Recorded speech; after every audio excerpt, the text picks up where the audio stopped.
time to time, we have all had disagreements with a parent or family member. Most of the time, these disputes are resolved, the relationship grows or evolves, and the basic ties that bind a family together remain intact. What happens, however, when family members are so closely tied that they are unable to separate, that one person is so dependent on the other, that despite their mutual desire to be free, they are never able to escape?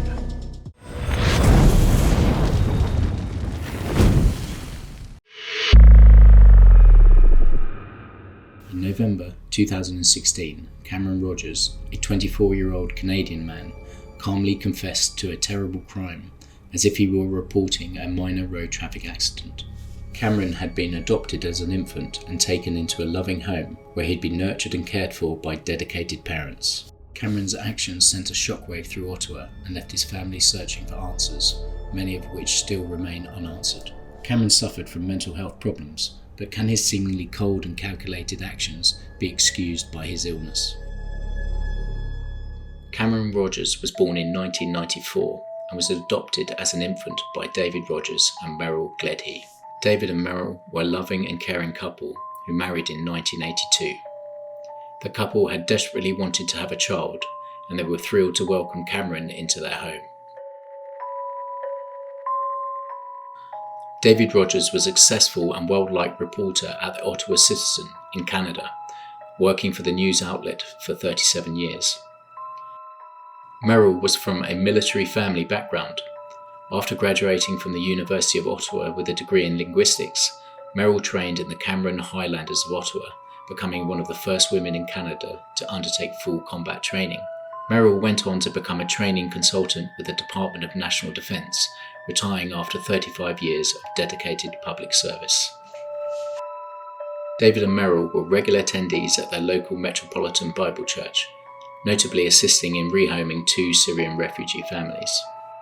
Meryl and David had decided to adopt later in life, David being 47 at the time, with Meryl being 41. Despite being older parents, they both threw themselves into the role, and their lives evolved around Cameron.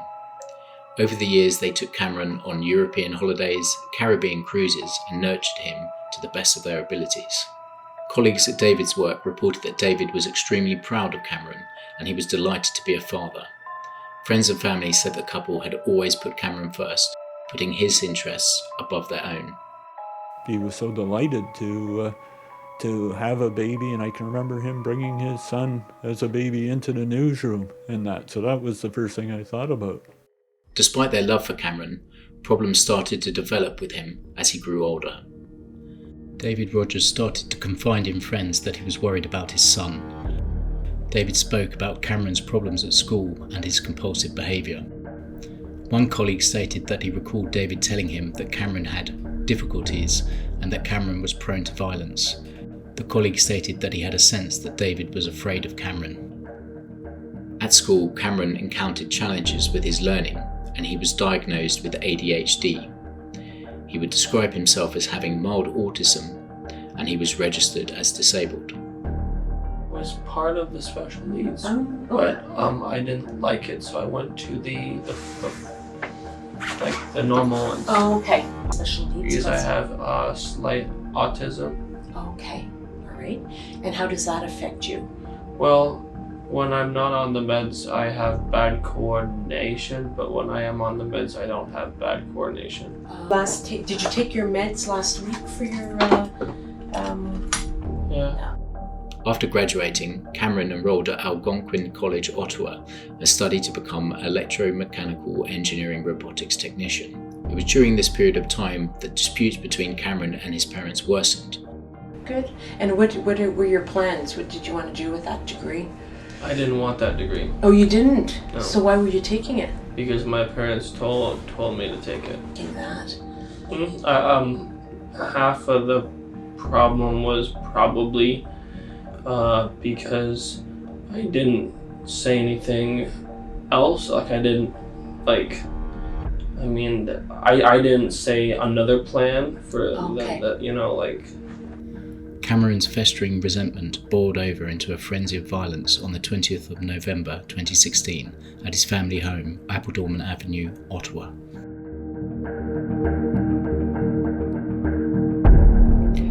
had been in his kitchen chopping melon when, without warning, he hit his mother to the back of her head, then the face, with a sharpened wooden stick. Such was the viciousness of his attack that he gouged out Meryl's right eye. Cameron also mercilessly stabbed his mother in the neck and the back with a kitchen knife. He gouged out her right eye. She had multiple stab wounds, and she was in great pain, moaning on the ground. Hearing the horrific sounds of his wife being murdered, David Rogers came running into the kitchen. Cameron turned on him, slashing David with a knife. Cameron then stabbed David in the back, puncturing his lung. David died quickly from blood loss, but Meryl lay dying for up to several hours. Cameron knew his mother was still alive, but left her on the kitchen floor, moaning in pain for hours, while he retreated to his bedroom, waiting for his mother to succumb to her injuries. Graham Gledhy, Cameron's uncle, stated that he had called to speak with his sister whilst Cameron had been in the process of killing her. I spoke to Cameron when he was in the middle of killing my sister. My sister had asked me to call between 2 and 4. He started the attack at 11 a.m. And according to Cameron's own testimony to Detective Kellum, Meryl was still alive. She was moaning. She was moaning on the floor of the kitchen. The following day, Cameron placed his father in a suitcase and rolled his mother into a tarpaulin before dumping their dead bodies in the backyard in a 2-foot opening between a shed and a fence. Cameron attempted to clean up the horrific crime scene he had created, mopping up his parents' blood. The bloodied mop heads he'd used were later discovered by forensic officers, along with the murder weapons he had vainly concealed inside a recycling bin in the garage. Cameron remained in his home, hiding in his bedroom for the following week, only venturing downstairs for food. During this time, he received calls from relatives and visits from family friends. To keep everyone away, Cameron told them his parents had the flu and so couldn't speak. After a week with his parents' frozen bodies still in his backyard, Cameron took $140 belonging to his parents and boarded a train to Montreal. From there, Cameron purchased a ticket to travel to the US. He said that his plan was to get as far away from Ottawa as possible and, in his words, to somehow survive. Although as a Canadian citizen, Cameron had the right to travel to the US, he raised suspicions with border guards and he was turned away. At that point, Cameron gave up and he called the police to report his terrible deed.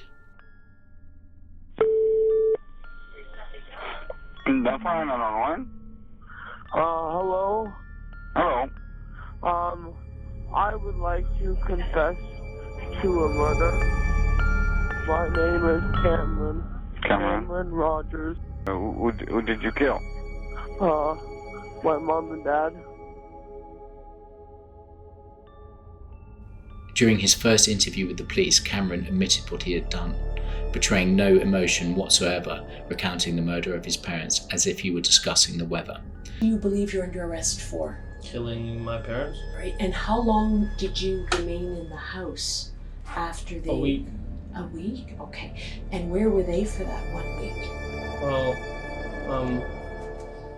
for a day they were wherever they got killed. Okay. And then after that was spent taking them out to the backyard and then cleaning up a little bit. Okay. So it wasn't, blood all over the place. For sure. When I did my mom, he came running, and then I did him. Okay. Describe the knives to me. Well, one has a green handle, and one has a black handle. When you talk about how the closest person to you is your father, that tells me that there's a reason why this happened. How did you get them out to the back? I had to, I dragged my mom in a tarp. Okay. And then I put my dad in a suitcase, Okay. and then pulled him out. Well, it wasn't like a perfect fit. Like, I didn't make him fit. Okay. It wasn't like. Okay.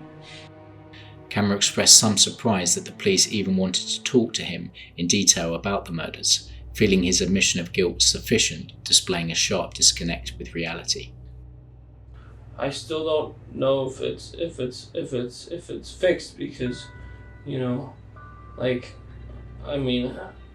we're discussing, I feel like we're still trying to figure out if I did it or not, and I don't understand, like I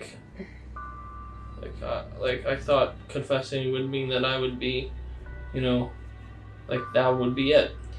During his interview, Cameron explained why he had murdered his parents, saying that he felt his parents had forced him into studying at Algonquin College and had compelled him to do work around the house, preventing him from working to earn his own money. Cameron also stated that the focus of his anger was with his mother and that her controlling manner had been the source of the conflict. Subsequently, at court, Cameron's uncle Graham would refute these claims, instead stating that David and Merrill did all they could for Cameron and encouraged and supported him. Graham said that David and Merrill would hear no wrong about Cameron, and even when they were warned about Cameron, they wouldn't listen. The theme had been developing that Merrill was a bit too much of a disciplinarian.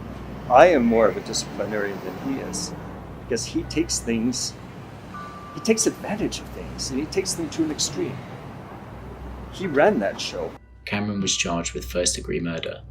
Under Canadian law, this meant that the prosecution needed to show that Cameron had carefully thought his actions through prior to carrying it out, and that his actions were deliberate and not impulsive. Due to a 2011 change in Canadian law, Cameron would face the possibility of consecutive life sentences if convicted of both counts of first-degree murder. During the interrogation at the police station, the police were already subtly framing Cameron's case as first-degree murder. When Cameron suggested to Detective Teresa Kelm that his actions were impulsive, the investigating officer was quick to point out that he had been thinking about his actions for 50 minutes before attacking his mother. Maybe it was impulsive or something, or just I don't know. Okay, well, I know if it was impulsive because you'd been thinking on and off, right, for 50 minutes, so... Yeah, it was impulsive. Pardon? I don't know. I don't know. Yeah, alright. Cameron's actions did appear to be pre-planned and not impulsive. Although he had claimed the stick he had sharpened had not been made as a weapon, the obvious question was why had he brought it into the kitchen? I mean, like 50 minutes of going back and forth and thinking to do it and then not thinking I shouldn't do it, and then I finally did it, but I made it. Oh, okay. When did you make it? A while back. Okay. And when you say made it, how do you make it? I carved it. Oh, cool. Okay, and for what purpose? Just to do. I had a lot of time on my hands in the summer. Okay, and what were you going to use that stick for? I don't know. Oh, how does it end up being in the kitchen that day? I don't know. I was planning. During those 50 minutes of going back and forth, one of those times I thought of using the stick. Okay, on... My mom. Okay, to do what? I don't know. Okay. I guess, we've had arguments before. Okay. And heated, yelling ones, and I guess just at that time when the cloud broke, I was chopping a melon. Cameron had left his mother on the floor to die in agony, which also suggested that he had no regard for her suffering. During his interview, however, it is only at the point of discussing his mother's suffering that Cameron appeared to show any sort of emotion for his actions, although he quickly regained his flat and matter-of-fact demeanour when asked why he hadn't called 911. My dad didn't take very long, but my mom took a long time. And it was really hard because she was in pain and I wanted it to stop and I couldn't make it stop. And I felt so bad because she was in pain and I wanted her not to be in pain, but I couldn't stop it. And it went for the whole night. And what? It took the whole night for her to die. I don't know exactly, but I went to my room and she was still in pain. I could hear her, but then in the morning it was done. Okay. Didn't you call 911? Well, I knew it was too late. Okay. And what do you mean by it was too late? The wounds were too bad. Cameron's defence lawyers were preparing to defend Cameron's case on the basis of diminished responsibility. saying that his mental condition, principally his autism, meant that he couldn't have formed the required mens rea, or mental intent, for the crime. This is a controversial defence in the case of autism. Recently, in the high-profile case of Alex Minassian, who was responsible for the incel van attack in Toronto, killing 10 members of the public, Minassian's defence team came under fire from autism support groups for claiming that Minassian's actions were due to his, quote, autistic way of thinking. Midway through Cameron's trial, prior to the defence presenting any of their evidence, Cameron dramatically informed his lawyers that he had in fact been sexually abused by David. The defence presented the prosecution with this new evidence, which required a lengthy adjournment for them to assess. 3 of the jury members stated that they wouldn't be able to wait until 2019 for the trial to recommence. The defence then applied for the jury to be dismissed so the trial could continue as a judge-alone trial, but the prosecution didn't consent to this, and so the case was declared a mistrial.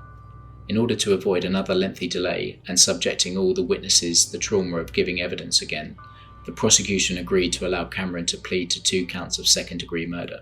In an agreed statement of facts, Cameron admitted he had lied about his father sexually abusing him in order to try to convince the court he had acted in self-defense. This plea was only available to him as of this week, and he acted on the advice of counsel. It was our view that this was the best available outcome. Cameron was described as being unemotional in court, and he did not offer any apology or explanation. Through 24 victim impact statements, Cameron Rogers showed no emotion, not even when his uncle, Stephen Gleddy, addressed him directly, saying, "I won't turn my back on you, Cameron. I will find a way to forgive you." On the 19th of December 2018, Cameron was sentenced to life imprisonment with no possibility of parole for 20 years. 24-year-old Cameron Rogers will spend the next 20 years behind bars before he's eligible for parole for the brutal murders of Dave Rogers and Merrill Gleddy. Cameron was asked if he had anything to say before being sentenced. Cameron just shook his head and said no. David and Merrill had left behind approximately $2 million, and in 2021, Cameron's case made a separate appearance in court regarding David and Merrill's will. Under the Canadian Slayer rule, a person found criminally responsible for murder cannot be allowed to benefit from his or her crime. Under their will, David and Merrill's money was to be used to pay for a counsellor for Cameron, and money was to be paid to a registered disability savings plan for him.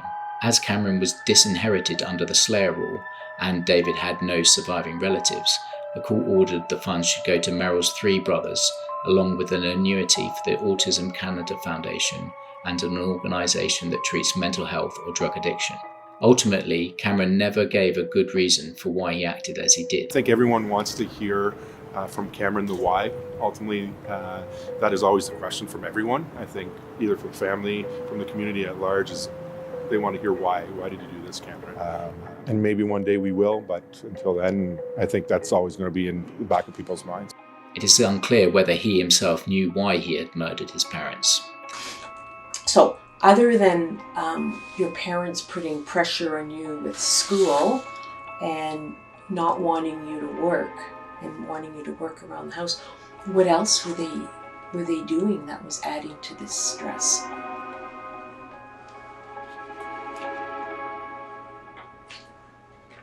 I don't know. I don't know, like, what else there would be. I might have felt, or I might have thought at the time that I was lonely, but then after I killed them, I didn't really feel lonely. Well, I felt more lonely because, anyway, it's irrelevant, but I mean, realized that it was the wrong choice, but anyway.